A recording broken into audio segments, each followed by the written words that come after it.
we're going to have a go at fitting the side door mouldings. These parts are all still available. You can either buy the kit with all the fixings etc. for both sides of the car, which costs you £420. You can buy the individual pieces. The shortest piece is about £45. It's about £65, and that's over £100. So rather than go to that cost, we're actually going to see if we can repair these and just add in the missing bits from them. Come to take off the door mouldings on your car. Once again, they may look fine on the outside, but usually when you take them off, you'll find the end bits are missing, some of the male grommets are missing, and that the hook at the end here is either rusted or missing altogether. So this is a short video just showing you what should be on the car and how to clean up these bits and refurbish them where necessary. So starting with the door moulding. Okay, at one end you should have one of these fittings here. You can get these from Mercedes, you can get them from the SL shop. They're not expensive, just a few pounds as well. There should be 7 of these in there, and at the end one of these hooks here which slides into the chrome. You can also get these parts from Mercedes and SL shop. The front piece of rubber chrome also has the same hook fitting here and the same screw fitting at the end, and has just one of the male grommets.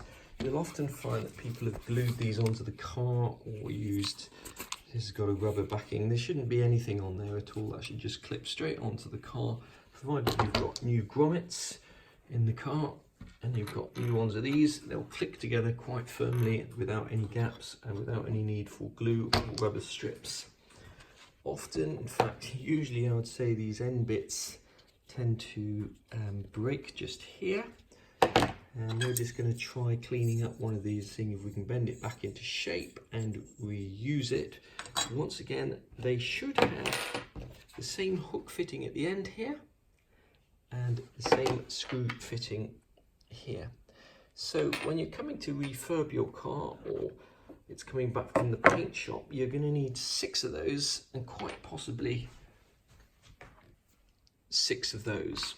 You're going to need 16 of those and 16 of those as well. Once again, at the end of the video I will give you the part numbers for all of these, but let's set about cleaning these up and seeing if we can get them back to new looking. Most people will go to the extent of cleaning the inside of these things, but if you want to, just use cotton wool buds to get in here and clean out all the gunk and oil and rust and everything else that's in there.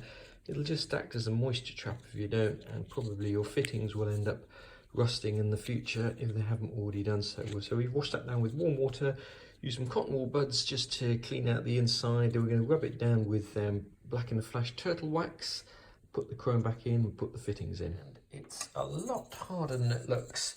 First of all, you have to slide the clip in here, and it slides. Make sure you slide it in at the right end. There's a little nick just out of here to stop the thing sliding down, but you have to slide the clip in this way, so the clip is basically facing out like that.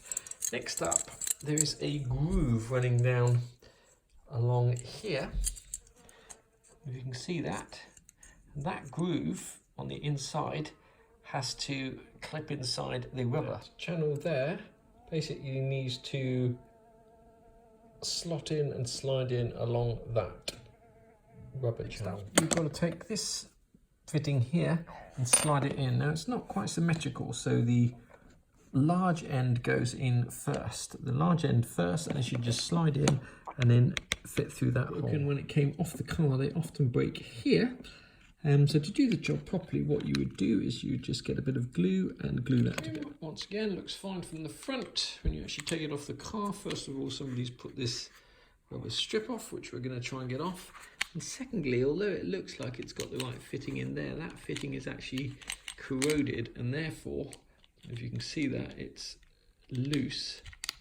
It's loose, and it's not going to pull the fitting tight against the car. So we're going to try and get that fitting out.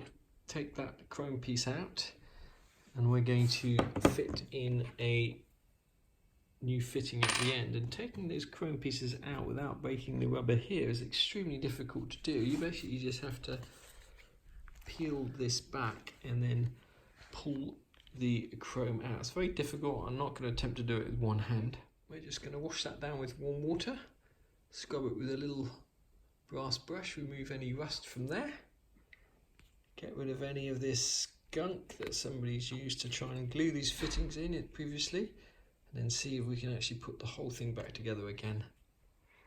Getting this back together is just hopefully a matter of lining up the grooves and sliding it all the way into the end, making sure it's all sealed down, and then at the very last moment putting in that fitting. These door mouldings are incredibly expensive, and this particular one was missing both the screw on that side and the clip on that side, and two of the grommets inside, the male grommets.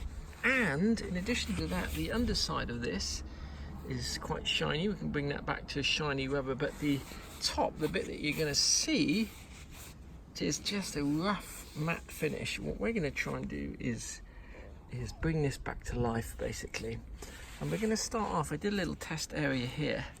This here is actually some kind of, I don't know if it's just grime or diesel dust, or I don't know what it is, but what we're going to start off by doing is just getting a Stanley knife blade, a very sharp blade, and just scraping all of that off.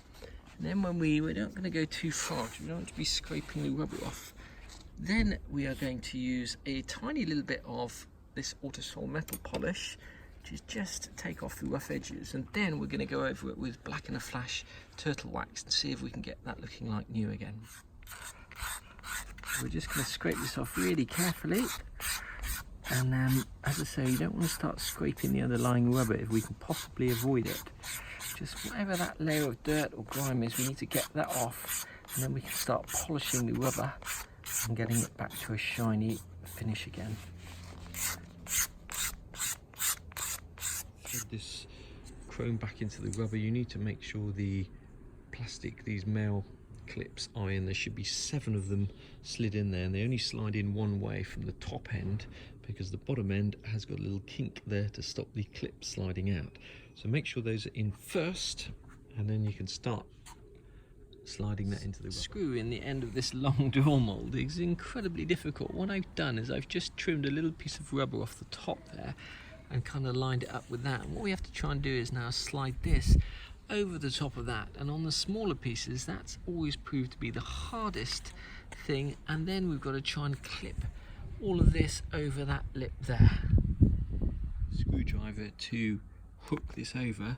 You now need to go about actually getting that to sit in there properly, and you can either use your thumbs if you've got incredibly powerful thumbs, or a much easier way is to use a pair of these pliers here and just bring that over like that, squeeze it together. You should find that the seal just seats in all the way along. Difficult to do it with one hand. Fitting these door mouldings should be a simple job, apart from the fact that some of the holes have been filled and painted over. So, for example, I've got to drill a hole through the bodywork just here, and I'm just trying to make a little template out of a piece of wood to align it up perfectly. There is actually just a bit of filler on the other side, but we want to try and get it as exactly as we can. And then over here on the side wing, there should be a hole and also a little square hole, and similarly around on the other side of the car, same thing again. Darker in here. You've got the square on this side, but we're going to have to drill a hole through here. These were new repair sections that are put on. So we drilled one little hole which hit the filler, which is good. We're starting off with a very small drill bit, and then we're going to step it up slowly but surely using these bits as well until we get to the final drill bit, and hopefully that'll be exactly spot on.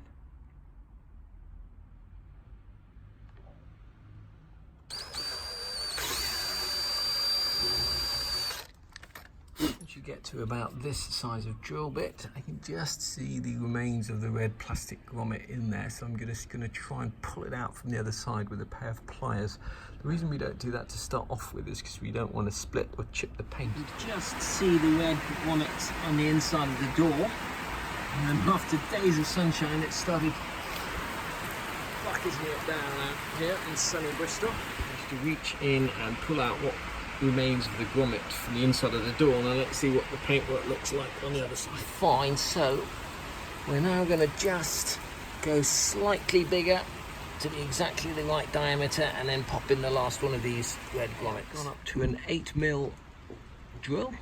It's just about the, maybe those holes are 8.5mm. We're just going to see if we can get this in now.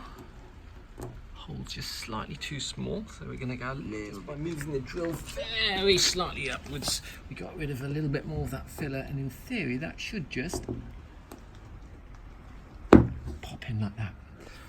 There we go, perfect. So we've got all the grommets on that side. We just have to do the same on the other door panel here. So there are currently no holes for the small trim piece that fits on there. So we're going to have to start drilling holes into the car. The square hole, this hole here, is going to be really tricky. We're going to actually have to drill 2 holes, and what I've done is I've just measured one piece of masking tape halfway along all of these holes here, because that is going to be the height.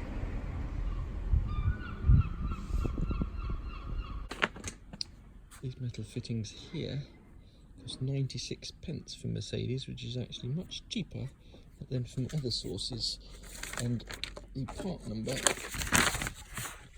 that is there, 000-990-4733. So if you do decide to take these to pieces, you're probably going to need several of those. On most of the SLs I've ever looked at, the metal clips which hold on the mouldings at the end here have corroded. You can buy them individually, they're not expensive, 79p.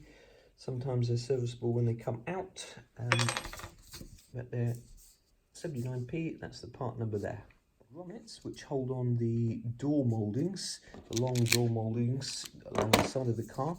You need 18 of them in total, 79p each from the SL shop. Total £12.66. 3 side mouldings on. They're not absolutely perfect by any stretch of the imagination. Unless you were looking very closely, you probably wouldn't be able to tell that those had all been repaired.